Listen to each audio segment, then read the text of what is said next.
Olá pessoal, sejam bem-vindos a mais uma videoaula. O nosso assunto de hoje será sobre fisiologia endócrina. Hormônios. Bom, não tem como pensar em hormônios sem pensar em endocrinologia.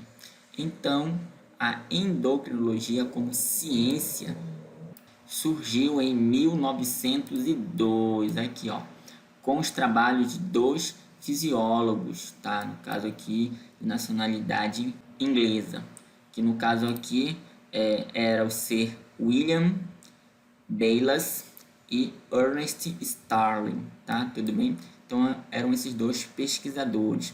E o que foi que eles fizeram? Eles demonstraram a ação de um hormônio em um experimento no qual a secreção da mucosa intestinal de um cachorro, né, no caso um cachorro que estava anestesiado, foi usada para estimular a liberação de suco pancreático sem a participação dos nervos, bastando o mensageiro químico entrar em contato com a circulação. Olha só que interessante. A esse mensageiro foi dado o nome de secretina. Então nós temos atualmente hoje o hormônio secretina. E o nome hormônio foi criado por Ernest Starling, tá? Atualmente esse nome hormônios ele é válido para todos os mensageiros químicos, né? Então observe aí que interessante, foi justamente aí os primeiros experimentos voltados para elucidar a função dos hormônios. Então, diferente, né, do sistema nervoso, né, nós temos aí os sinais elétricos que conseguem estimular uma determinada resposta, por exemplo, aí em um tecido, em um órgão, de uma forma um pouco mais rápida. Os mensageiros químicos, no caso os hormônios, eles também conseguem gerar, né, uma resposta fisiológica, só que no geral é de uma forma um pouco mais lenta. Entretanto, costuma ser uma resposta mais duradoura. Então aí o estudo desses mensageiros químicos, né, dos hormônios, da sua estrutura e da sua função está aqui dentro, né, do campo da ciência conhecida como endocrinologia. Os hormônios são mensageiros químicos secretados para o sangue por células epiteliais especializadas até células-alvo, onde desencadeiam respostas fisiológicas, né? Como comentei anteriormente. Então, os hormônios, no geral, eles costumam ser muito específicos. Eles possuem um alvo, né, determinado e não atuam necessariamente em qualquer tipo de célula ou tecido. Então, a fisiologia endócrina envolve a secreção de hormônios e as suas ações subsequentes no tecido-alvo. Isso realmente é algo muito importante, em particular para a medicina, pessoal. Então, continuando aqui, produção de hormônios. Os hormônios, pessoal, eles são sintetizados e secretados por glândulas endócrinas, tá? Que são formadas por grupos de células isoladas ou ainda dispostas em cordões ou folículos, dependendo aí da sua estrutura, ok? E elas não apresentam ductos, o que caracteriza aí bastante as glândulas endócrinas, que são diferentes, por exemplo, na estrutura e na função com relação às glândulas exócrinas, que apresentam aí os ductos, né, para a liberação de seus produtos, ok? Nos vertebrados, elas secretam seu produto hormonal final no sangue. Então vamos analisar aqui nessa imagem seguinte um pouco sobre a estrutura aí dessa organização das células endócrinas. Então, como vocês podem olhar aí na imagem, né, as células das glândulas endócrinas podem estar organizadas em cordões, como vocês podem estar aí observando aqui na imagem, né, que eu vou destacar para vocês aqui, olha, essa estrutura cordonal, olha, de cordões, né, como vocês podem observar aqui, olha, as células da glândula endócrina, e aqui você tem vasos sanguíneos, como vocês podem observar, os produtos dessas células na glândula endócrina são liberados aqui para a corrente sanguínea. Observe que você não encontra aqui a presença de ductos, tá? O que vai diferenciar as células endócrinas das células exócrinas, por exemplo, ok? E aqui ao lado, né, você observa aí uma estrutura organizacional, tá? Na forma folicular, né, de folículos, né? Então aqui, olha, a estrutura ela é bem diferente, né? Você observa aqui a formação de folículo com uma estrutura central. Nessa estrutura central, você observa a deposição dos produtos celulares, ou seja, aqui da secreção dessas células da glândula endócrina, pessoal. Então, uma diferença entre as células dos cordões e as células foliculares é justamente essa capacidade de armazenamento. Como vocês podem observar, por exemplo, aqui, olha, os lúmenes dos folículos, aqui, olha, na imagem, acumulam grande quantidade de secreção, enquanto as células dos cordões, aqui, olha, geralmente armazenam pequenas quantidades de secreção no seu citoplasma, né? Até essa secreção ser liberada aí na circulação. Aqui na imagem, né, do lado direito do vídeo de vocês, vocês podem observar aqui, olha, um corte, tá, de uma tireoide mostrando os folículos aqui, olha, no detalhe, olha, vocês podem observar aqui, olha, cuja parede é formada por um epitélio simples, cúbico de células foliculares. Aqui, olha, células foliculares. Vocês estão observando aqui, olha, as células foliculares. E aqui você observa o lúmen aqui dos folículos, né? Olha que interessante. Ainda continua aqui, olha. Os folículos são preenchidos por um material amorfo, ou seja, sem forma, chamado de colóide, né? Que ele representa aqui pela letrinha C. E ainda você tem, olha, células parafoliculares, elas são produtoras de calcitonina, né? Que nós vamos estudar um pouco mais à frente, qual é a função desse hormônio. E essas células situam-se entre os folículos, né? Como vocês podem estar observando aqui. Alvo dos hormônios. Então, a maior parte dos hormônios é distribuída ao longo do corpo pelo sistema circulatório, como vocês viram no slide anterior, né? São chamados aqui, olha, hormônios circulantes. Então, aqui na imagem nós temos, por exemplo, olha, um vaso sanguíneo, e aqui nós temos células que secretam hormônios, né? Então, aqui, olha, hormônios circulantes são transportados pelo sangue e se ligam a receptores em células distantes, né? No caso aqui, as chamadas células-alvo.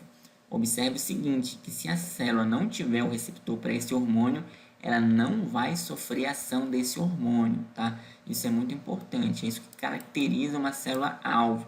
Ela possui os receptores para o hormônio A, B ou C, pessoal. Então, um exemplo aqui de hormônio circulante seria a testosterona, né? Produzido aí no corpo humano. Mas alguns hormônios atuam apenas em células-alvo próximas. Aí, no caso, esses hormônios são chamados de hormônios parácrinos, pessoal. Então, um exemplo de hormônio parácrino é a histamina, que, por sinal, né, é um mediador de inflamação. Assim, esse hormônio ele está envolvido em processos bioquímicos de respostas imunológicas, tais como o extravasamento de plasma, que acarreta, por exemplo, o aparecimento de edemas e vermelhidão, né? Então, um exemplo aí de hormônio parácrino. Sendo que um hormônio ainda pode influenciar a célula que o liberou, né? Que é o caso aí de hormônios do tipo autócrino, pessoal. Então, aí um exemplo, né, de um hormônio autócrino é o fator de crescimento epidérmico. Então, aqui na imagem nós podemos observar os dois tipos de hormônio, né? Ação local, como vocês podem estar observando aqui, olha, hormônios parácrinos difundem-se dos locais de liberação e ligam-se a receptores nas células próximas, né, ou células vizinhas, como vocês podem estar observando aqui, olha, tem uma célula endócrina. Então, geralmente as células vizinhas, né, ou células bem próximas, são atingidas aí pela ação desse hormônio, desde que elas possuam que os receptores para esse hormônio. Se a célula, mesmo sendo uma célula próxima, né, a célula que está secretando o hormônio, ela não possuir receptores hormonais específicos, essa célula não vai responder à presença desse hormônio, pessoal. E aqui, olha, hormônios autóctonos, né, como vocês podem estar observando, eles têm uma ação realmente na própria célula que o produziu, né? Isso aí é realmente uma coisa bem interessante, pessoal. Então, só continuando aqui, falando um pouco mais dos hormônios parácrinos, né? Em especial da histamina, como vocês podem observar aqui, né? O que nós temos? No caso de uma pessoa que sofre uma lesão, ela corre o risco, né? De ser o que? Uma pessoa que vai receber aí, de repente, uma carga de um patógeno, por exemplo, vírus ou bactérias. Aqui no exemplo, ele está falando aqui de uma invasão causada aqui por bactérias, né? No caso aqui, as bactérias elas conseguiram, né, invadir o corpo dessa pessoa justamente aqui devido a um ferimento, como vocês podem estar observando. Então, o sistema de defesa, né, o sistema imunológico, ele começa a entrar em ação para combater esse patógeno, como vocês podem estar aí observando aqui, olha, nas informações contidas aqui nos balões, né? Então, por exemplo, aqui, olha, número 1, né, o tecido lesado, ele atrai o que, olha, essas células de defesa, os mastócitos. E os mastócitos, eles começam a liberar o que? As histaminas. Observem aqui, olha, histaminas. Então, as histaminas, elas vão agir localmente, pessoal. Por isso aí nós estamos falando de um hormônio com ação parácrina, tá? Ação local, como vocês podem observar. E qual seria aqui a ação? Observe o que acontece. A dilatação aqui, olha, dos capilares e com isso a passagem de mais células de defesa aqui, olha, para ajudar a combater essa invasão causada pelas bactérias. No caso aqui nós temos os fagócitos, tá? Então eles estão atuando aqui nesse processo de combater as bactérias, realizando a fagocitose. Então aí você observa aí uma ação bem coordenada. E depois que você tem aí a eliminação da ameaça, né, do agente patogênico, você não precisa mais da liberação das histaminas. É por isso que a condição aqui do tecido volta ao normal. Mas no momento aqui, olha, da infecção, o que você tem? Você tem um inchaço induzido por histamina, né, que ocorre, né, na resposta inflamatória e que vem acompanhado por vermelhidão, né, como vocês podem observar, que acontece na maioria dos ferimentos ou nas regiões, né, com inchaço, você tem uma vermelhidão, você ainda vai ter eventualmente calor e dor local. Então, os sinais químicos associados com a inflamação vão atrair justamente a essas células de defesa, né, por exemplo, aí o caso dos fagócitos, que vão acabar digerindo aí os patógenos. Então, isso aí só para mostrar a importância desses hormônios para o bom funcionamento aí do corpo humano, por exemplo. Então, continuando, a classificação dos hormônios. Bom, em relação à questão da classificação dos hormônios, é importante levar em consideração a estrutura química deles. Então, de acordo com a estrutura química dos hormônios, eles podem ser divididos em 3 grupos, pessoal. Então, nós temos aqui, olha, os hormônios conhecidos como peptídeos, né? Eles são hidrossolúveis, tá? Porém, eles não passam facilmente através da membrana celular, né? Que é rica em lipídios, ok? Sendo empacotados em vesículas na célula produtora e liberados por exocitose, né, que é um mecanismo aí de liberação, por exemplo, né, de macromoléculas ou moléculas muito grandes pela célula, através de exocitose. Né.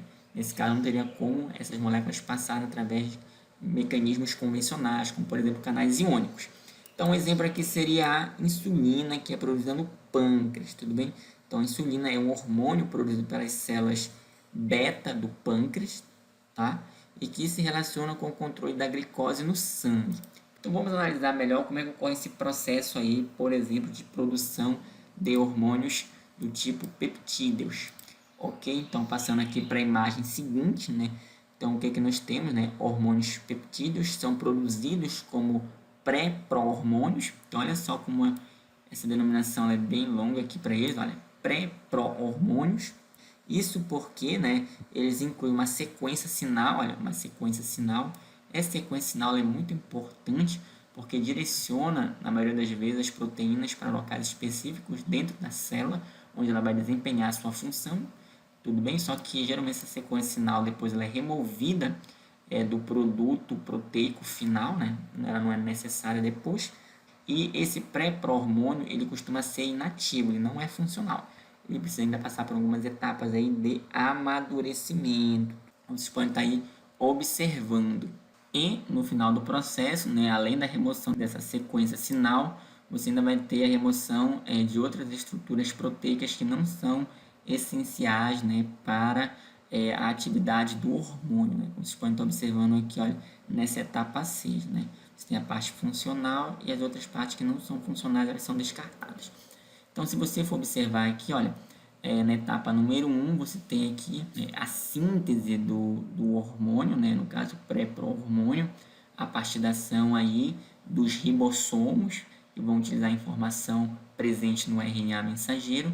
Então, quando você tiver aí essa proteína sintetizada, ela vai ser direcionada para o interior aqui, olha, do retículo endoplasmático, vocês podem observar. No caso aqui, ele é o retículo endoplasmático rugoso, né? Ele contém aqui, olha, os ribossomos.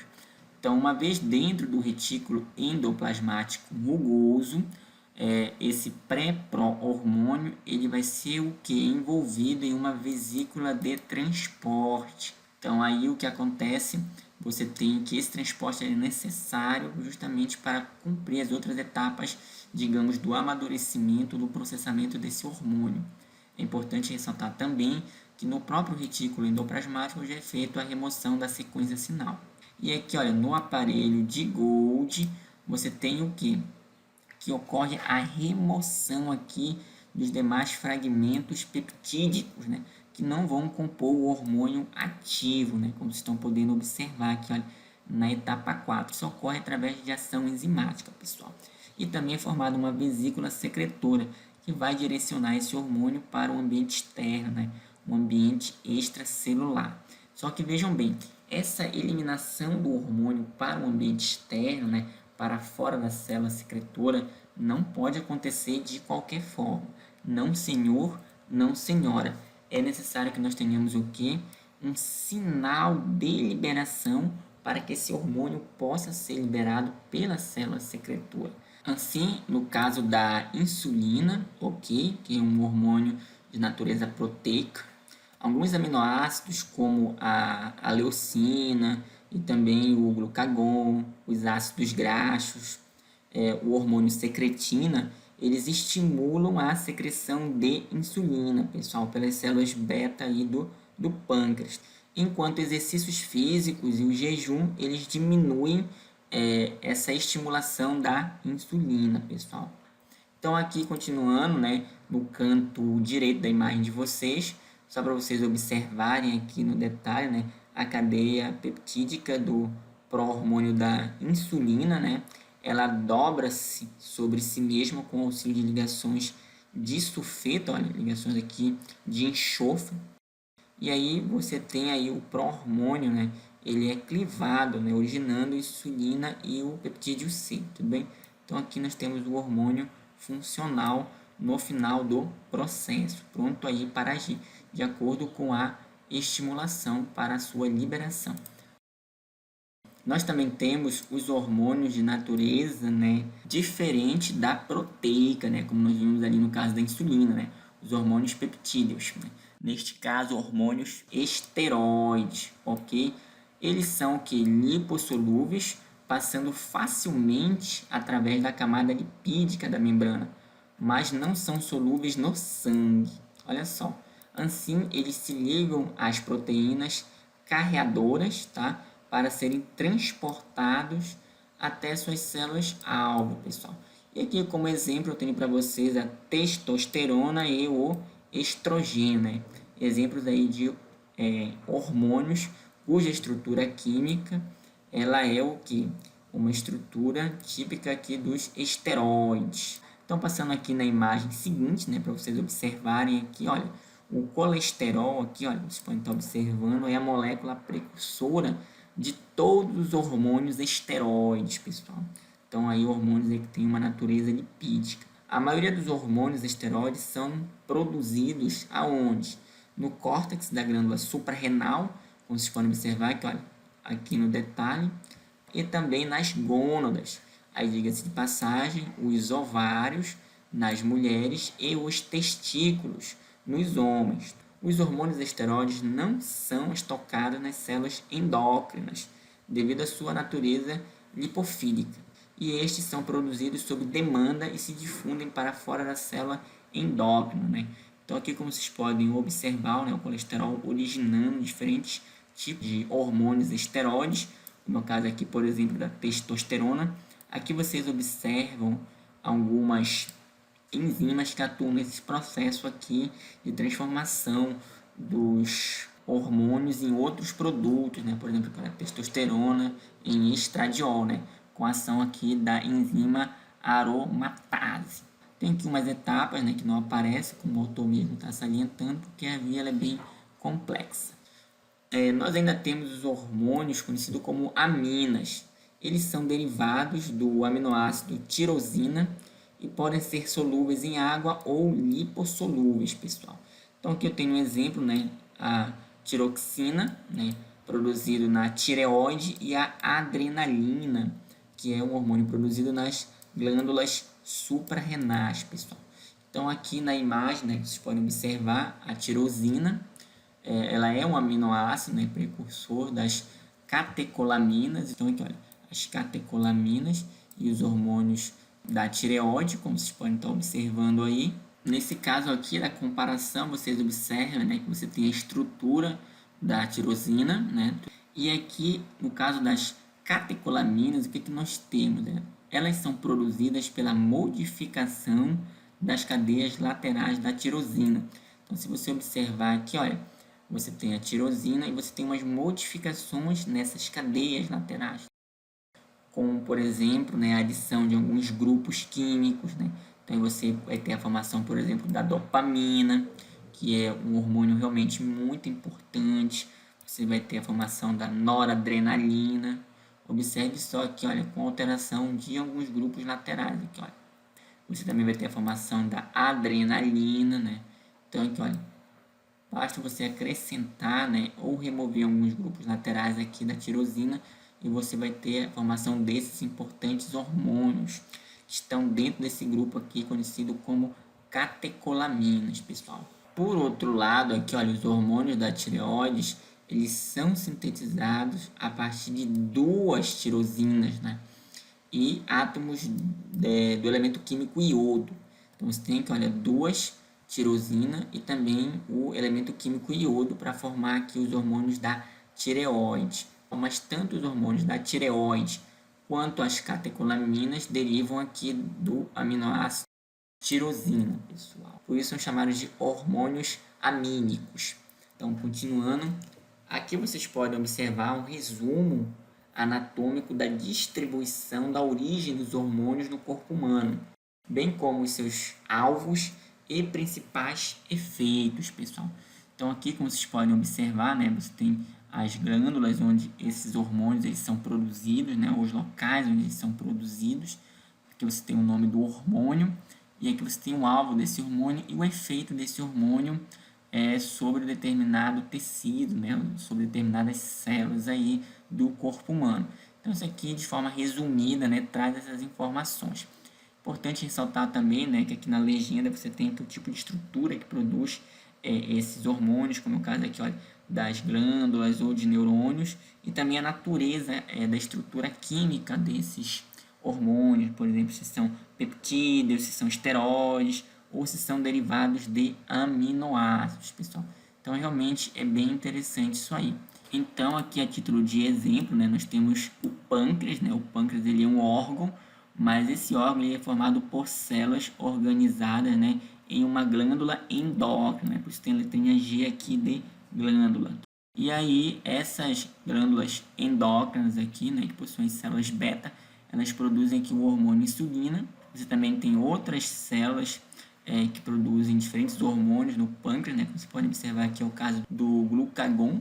E aqui, olha, você tem o alvo aqui desses hormônios, tá? Por exemplo, aqui, olha, vários tecidos e o efeito, olha, metabolismo da glicose, por exemplo, e de outros nutrientes.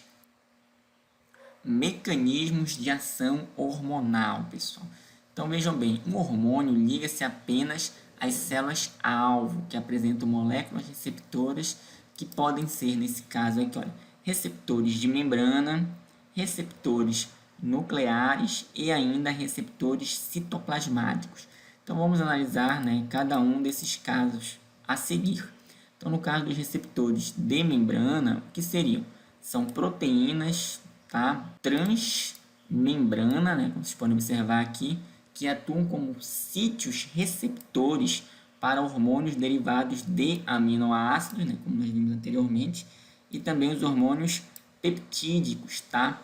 E esses hormônios, eles atuam como primeiro mensageiro, tá, pessoal? Lembrando que os hormônios são mensageiros químicos.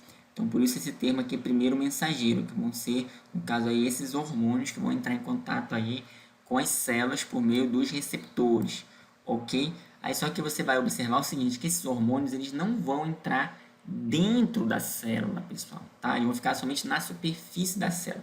Só que eles precisam agir dentro da célula. Então, qual seria a solução, pessoal? Então, o que nós vamos ter? Olha, na superfície das membranas das células-alvo, por meio do sistema de segundo mensageiro. Que nesse caso aí, os segundos mensageiros, né, eles são moléculas de sinalização liberadas pela célula para provocar alterações fisiológicas, que são justamente o que? Aquelas mensagens que estão sendo trazidas aí pelos hormônios e que vão ser possíveis de chegar até o interior da célula justamente pela ação dessas outras moléculas. Por isso que elas recebem o nome aí de segundo mensageiro, pessoal. Então, para compreendermos melhor, vamos observar a ilustração a seguir. Então, como vocês podem observar aqui nos elementos, nós temos aqui, olha, um vaso sanguíneo, né, o capilar, e aqui nós temos hormônios, né, como vocês podem estar observando aí, olha, hormônios peptídicos, tá?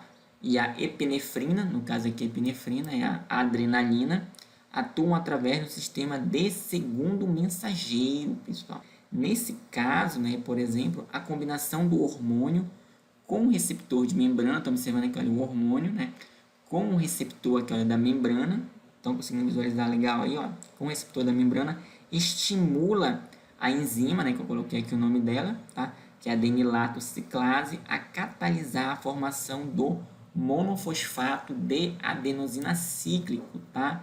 Isso a partir do ATP, ó, aqui no detalhe.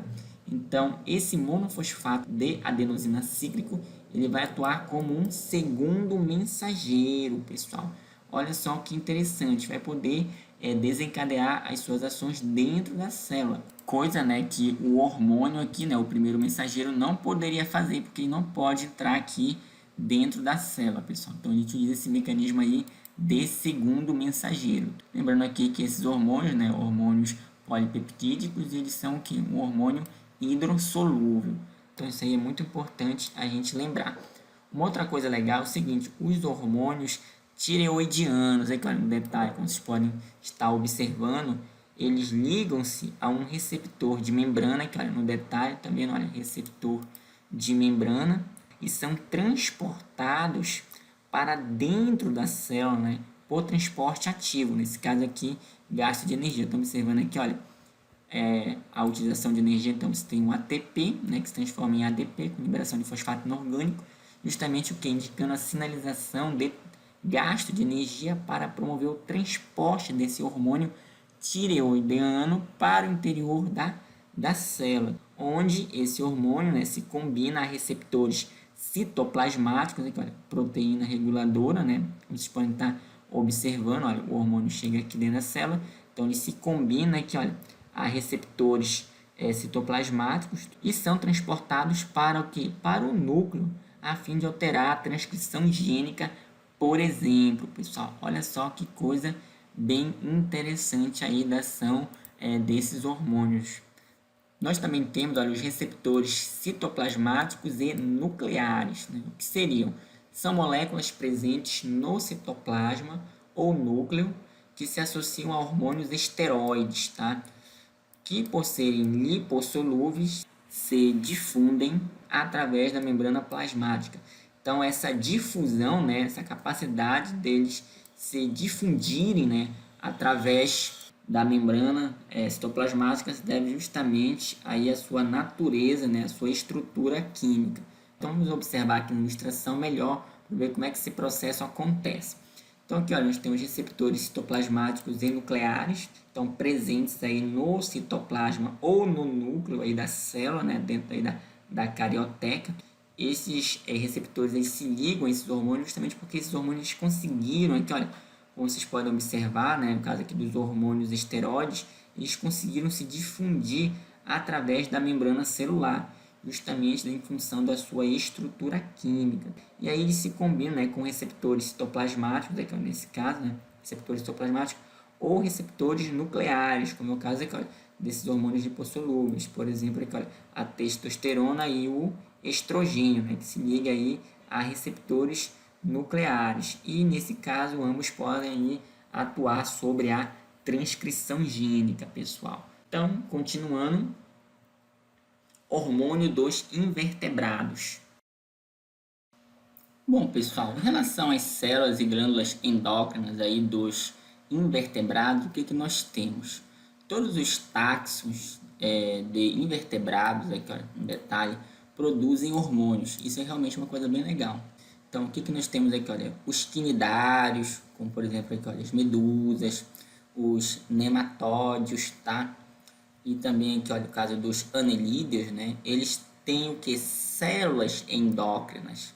Só que essas células endócrinas, elas não estão organizadas em estruturas mais complexas, como é o caso aí das glândulas endócrinas, tudo bem? Então essas células são praticamente independentes, né, com relação à produção dos hormônios. Isso nesses grupos aqui de invertebrados.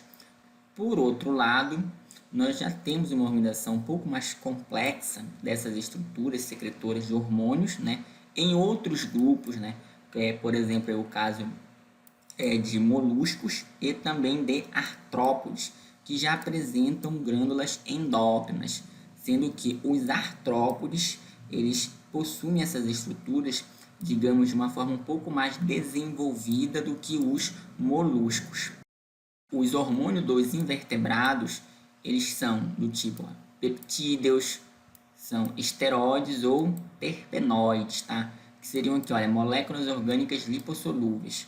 Pessoal, os terpenos, eles são uma classe de compostos orgânicos produzidos por uma variedade muito grande de organismos, como é o caso dos vegetais, em especial as coníferas, olha só que interessante, e também por alguns insetos. Então, por isso que eles entram aqui, tá? Esse grupo aqui, olha, os terpenos dentro aqui de hormônios produzidos pelos invertebrados, ok? Além disso, há uma diversidade muito maior na função endócrina dos invertebrados do que na dos vertebrados, que controlam, por exemplo, olha, mudanças de cor, crescimento, reprodução, etc. Ou seja, quando se fala em hormônios, esses hormônios costumam geralmente ter funções muito mais diversificadas dentro dos invertebrados do que no caso dos vertebrados.